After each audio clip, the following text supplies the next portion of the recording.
Bismillahirrahmanirrahim. Assalamualaikum warahmatullahi wabarakatuh. Selamat pagi semuanya. Apa kabarnya hari ini? Berjumpa kembali dengan saya, Hendrik, dalam mata pelajaran farmakologi. Pada hari ini, insya Allah kita akan membahas mengenai materi farmakologi untuk materi pokok tentang demam. Baik, kita mulai saja. Ada yang tahu tentang demam?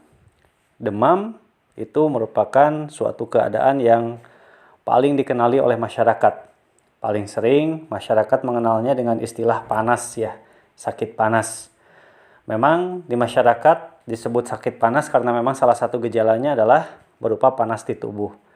Tetapi yang namanya demam ini perlu kita kaji, perlu kita pelajari karena ternyata jika kita menganggap enteng demam, ternyata demam ini juga bisa menyebabkan bahaya yang luar biasa. Salah satunya adalah bisa menyebabkan terjadinya kejang. Nah, demam itu definisinya adalah suatu keadaan di mana suhu tubuh kita berada di atas batas normalnya. Nah, sebetulnya suhu tubuh normal kita itu berapa? Suhu tubuh normal kita adalah antara 36,8 derajat Celcius sampai dengan 37,5 derajat Celcius. Dikatakan demam jika suhunya berada di atas 37,5 derajat Celcius. Pertanyaan yang selalu muncul dalam benak saya adalah, kenapa bisa terjadi demam? Apa yang menyebabkan demam? Ya kan? Demam terjadi akibat tubuh kita kemasukan suatu zat yang bernama pirogen. Apa itu pirogen? Pirogen adalah suatu zat yang dapat memicu terjadinya demam pada tubuh kita. Bisa berupa zat asing, bisa berupa mikroorganisme patogen atau yang merugikan, atau bisa juga zat-zat yang memang tidak dikenali oleh tubuh kita. Bagaimana mekanisme terjadinya demam? Demam dimulai ketika tubuh kita kemasukan yang namanya zat pirogen. Kemudian, sistem pertahanan tubuh kita yang disebut dengan sel darah putih itu akan menstimulasi atau akan memberikan respon dengan cara menstimulasi prostaglandin. Nah, prostaglandin adalah zat kimia yang merupakan mediator ketika kita mengalami nyeri atau mengalami infeksi.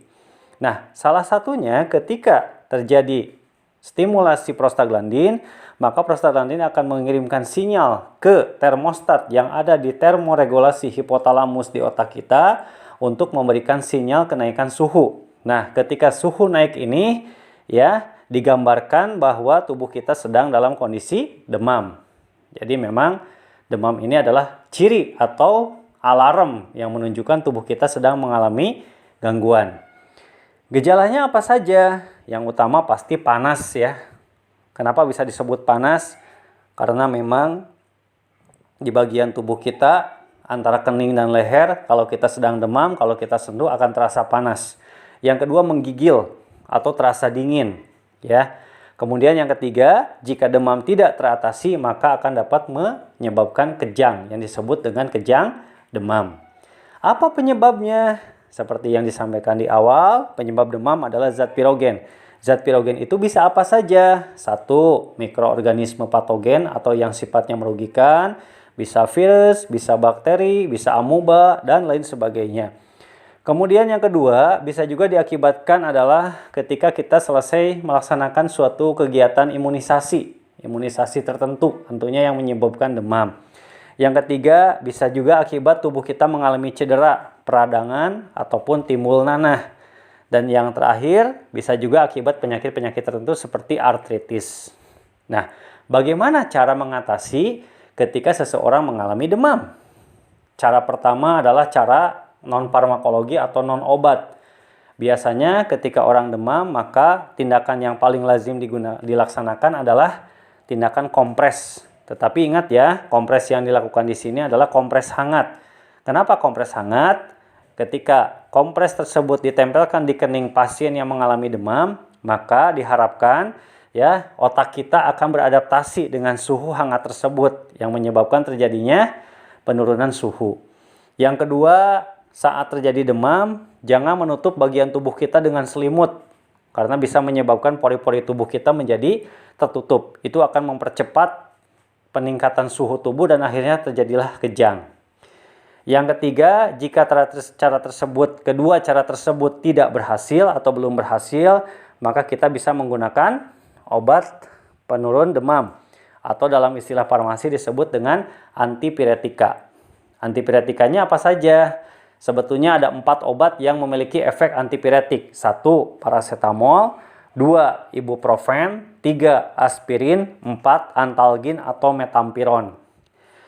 Yang saya rekomendasikan adalah nomor 1 dan nomor 2, paracetamol dan ibuprofen. Nomor 3 dan nomor 4 tidak saya rekomendasikan berhubung efek sampingnya atau efeknya yang kurang baik bagi tubuh kita. Kita mulai dengan yang pertama, paracetamol. Obat ini adalah obat yang paling lazim digunakan untuk mengatasi demam di masyarakat karena terbukti efektif. Obat ini juga memiliki resiko keamanan yang cukup baik karena termasuk golongan berlogo hijau atau golongan obat bebas. Obat ini tidak menimbulkan efek samping berupa mengiritasi lambung, seperti halnya pada umumnya obat-obat analgetik antipiretik. Dan yang keempat, memang obat ini juga ada efek sampingnya, yaitu dapat menyebabkan kerusakan organ hati. Itu pun jika dikonsumsi lebih dari 4 gram per hari atau lebih dari 8 tablet. Sepertinya kalau dikonsumsi sampai 8 tablet per hari, rasanya tidak mungkin juga ya ada pasien yang mau minum obat sampai 8 tablet per hari. Yang kedua adalah ibuprofen.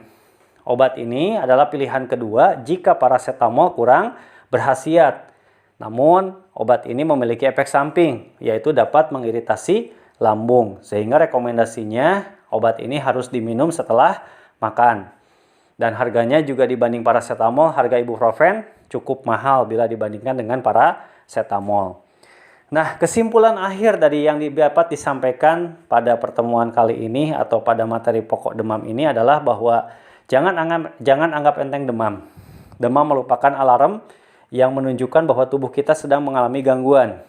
Secepatnya atasi demam dengan menggunakan cara-cara sederhana dan pengobatan. Sebab jika demam tidak diatasi secara cepat, maka dikhawatirkan dapat memicu kejadian lebih berat lagi yang disebut dengan kejang demam. Itu saja yang dapat saya sampaikan. Terima kasih atas perhatiannya. Mohon maaf atas segala kekurangannya. Wabillahi taufiq wal hidayah. Wassalamualaikum warahmatullahi wabarakatuh.